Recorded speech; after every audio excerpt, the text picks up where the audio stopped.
Welcome back to another exciting episode of Behind the Blueprints here at Arium AE's small conference room in the upstairs level of our full service design firm. And I'm here today with a very exciting guest, David Dymond. I don't know, David, am I calling you our newest star power, our newly incorporated design expert, associate? You can call me that if you'd like. Yes, I like being called a star. Okay. All right. Well, now that I've gotten that out of the way, it was not a lot of money he paid me to say that, just enough to get it into the recording. All right. So I'd love to dive in early here and hear a little bit about David Diamond story and how we ended up. I don't know. You did the Texas to Maryland trek, which is an oddly familiar trek, following the footsteps of. Oh, actually, maybe you didn't follow maybe Brian Frells followed you. I was before him. There you go. So Brian Frells, the principal of record here at Arium, one of our principals of record, also did the Lubbock, Texas to Maryland trek of architectural, as most architects do in the United States of America. So David, tell me a little bit about yourself and how you ended up in suburban Maryland in a small conference room talking to Bill. It is a long story, but I'll try and summarize it You quickly. have 4 minutes. Okay. So my dad was in the Air Force. We're from California. We moved all over the country Sure. from California to Massachusetts and Germany for 3 years. And Not yet to Texas. Okay. now I didn't get to Texas until 96. Okay. Worked in Lubbock for a little while. I Yeah. worked in Dallas, worked in Boston. Oh, wow. Um, Okay. So but my not a parents, direct path to Baltimore. after grad school, it was a direct path here Yeah. because my dad was semi-retired Gotcha. Are and they up in this area? my parents settled in Manassas Park, and Ah, Baltimore Northern was like the Virginia. perfect place to be close, They're but not too they're close. now they're now what last week we could not decide on what Northern Virginiaites were called. Was that a new one? Virginiaites, Novers? I don't know. I'm not sure. I It's a very, I don't even know. um. So David Diamond, you went from the firm that we shall not, for legal reasons, name, uh, to a private practice of your own making in Baltimore City, Yep. subsequently named Diamond Architecture. Was that correct? It was Diamond, Just Diamond. which was a mistake. Yeah. Probably people didn't know whether they were mining for things Right. or designing a house Diamond with Y. with a Y, right? Um, with a, I can only imagine your logo had a diamond in it. It did with it kind of looked like a cattle brand. Okay. Okay. So you were tying it all together, You tying it all together. and all residential, right? Or mostly residential? No, it was about 50, Oh, it was 50 50, 50. 50. Yeah. Okay. Residential and commercial. But most of my background prior to that was commercial office building, government, and That's right. As he sits mixed use. across from me with his Pentagon coffee mug. Correct. So yeah, Pentagon, that must have been a pretty cool experience. It was it was Not it was easy, amazing. not easy to get around. Probably pretty easy to get lost in there. It is intentionally designed to where you can get anywhere within 15 minutes. Huh. And at the time, it was the biggest office building in the country. Interesting. David has some background experience and did some work down at the Pentagon, which is really exciting. And then you went and started your own business and really made a name for yourself in Baltimore City. I used to see you at all the networking events in Baltimore. And David became part of our team. I guess it's been, I don't know, I'm going to Since do the February. math. We'll just say 6 months. That seems relatively accurate. 5 months. Yeah, 5 months. 5 months. How is it going from big, enormous firm to doing your own thing to a mid-size AE firm? I mean, So we skipped over one of the steps, oh and, boy, and from the first unnamed firm, right? I went to the biggest firm in the world, unnamed, Also to stay unnamed.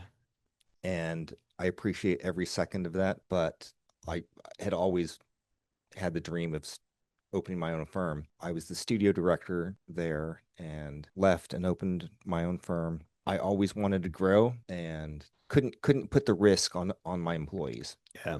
That was the biggest thing. And then I was given an opportunity to join another company, and I told Brian about it, and he was like, "Dude, if you're going anywhere, you should come here instead." And the rest was history. So, David, in the last three episodes, as we've been starting this podcast off, I usually dive in and we usually dive into hobbies and things that we don't know about our employees.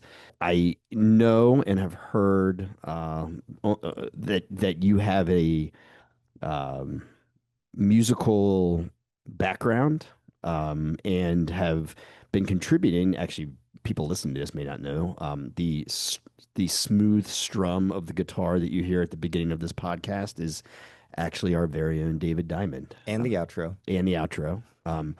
When David first started here, it was actually one of his first tasks. Cowboy boots, cowboy hat, a acoustic tailor made. I don't actually know if it's tailor made. It is Yamaha. not. It's a Yamaha. It's a Yamaha. Yeah. Yamaha guitar, and we just stuck him in the upstairs small conference room and told him to just play music. I asked Brian, how do I put this on my timesheets? Yeah. It's it's now why we have a 00 MUC job code.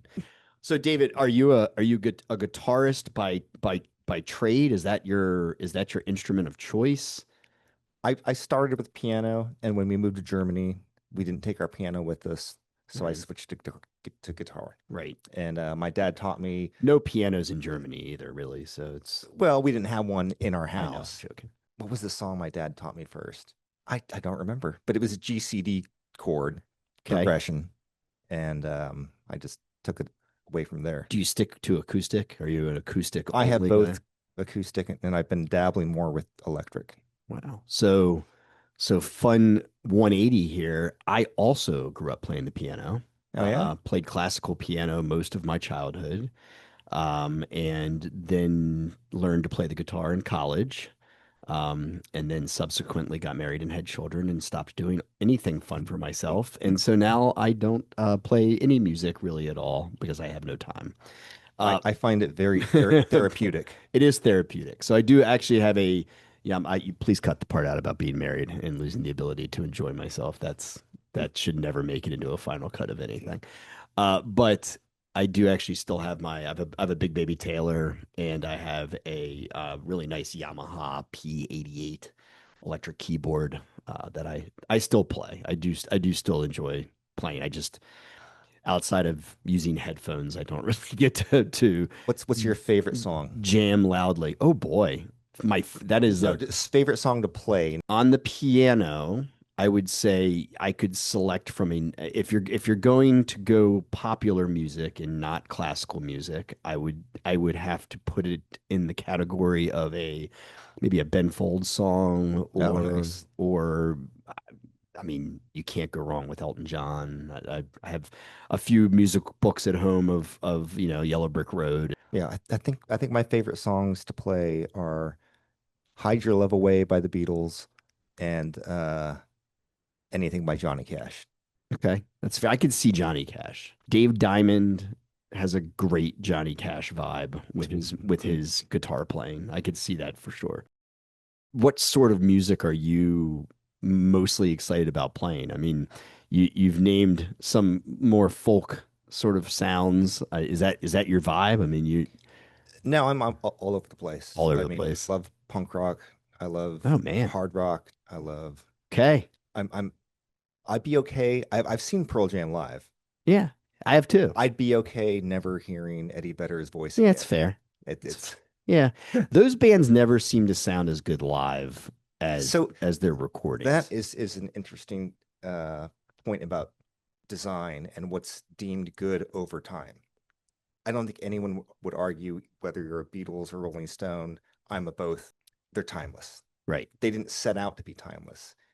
They didn't say, "Hey, I'm going to be classical." But when our designs are proven and Right. done well and age well, That's a great I point. think that's Yeah, they're really something I strive for. the Bauhaus movement wasn't sitting around saying one day someone's going to look back at this glass house, Nor were the classical right? Greek architects. Nor were the classical Greek Yeah. architects, right? Yeah, it's a good point. It's very true.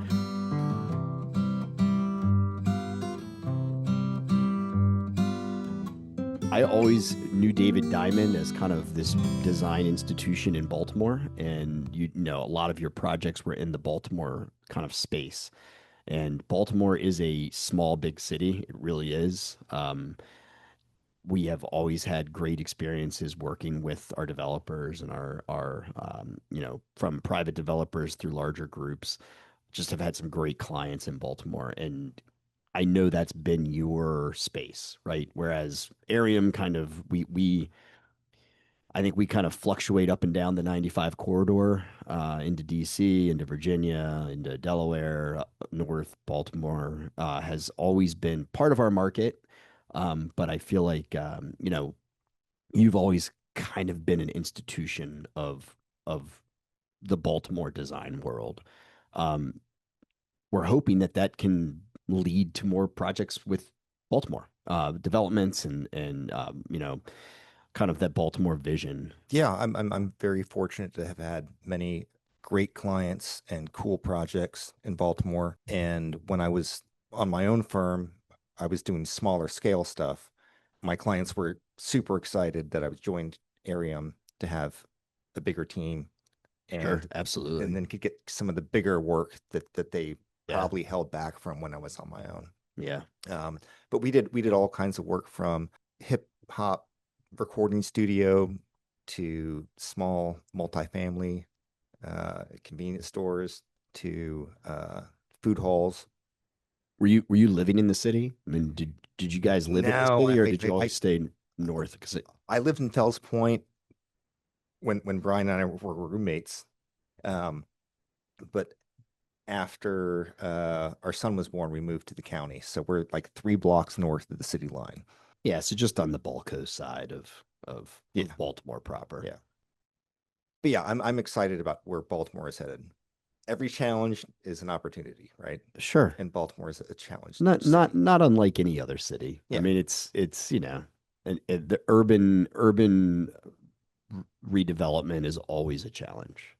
Um, and you know, I think Baltimore has some really wonderful geography and you know, communities that can lend to successful growth. Yeah, and I think celebrating the history of Baltimore Absolutely. is the way that it will succeed.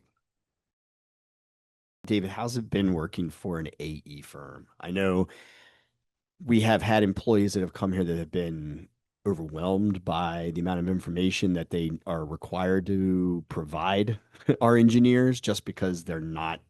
So I think a lot of times, and it's not a good thing, but I think a lot of times design firms operate in kind of parallel paths with their engineering teams, not integrating the design quite as much as they should. Yeah, I feel like it's getting back to my roots when I started with an AE firm. The level of coordination and professional development, understanding of the overall project, I think is so much improved working for an AE firm versus having just consultants that you have to call or email Right. or and wait for the response. Or I sit right next to Scott and I Yeah, can just you're in my old ask him. spot. Scott, I used to love it. It was always nice sitting there because he'll occasionally overhear you throwing out questions about MEP, and then he'll like peep around the corner and tell me what tonnage I need to be factoring in for a Yeah, space. yeah, it's a huge advantage. Yeah,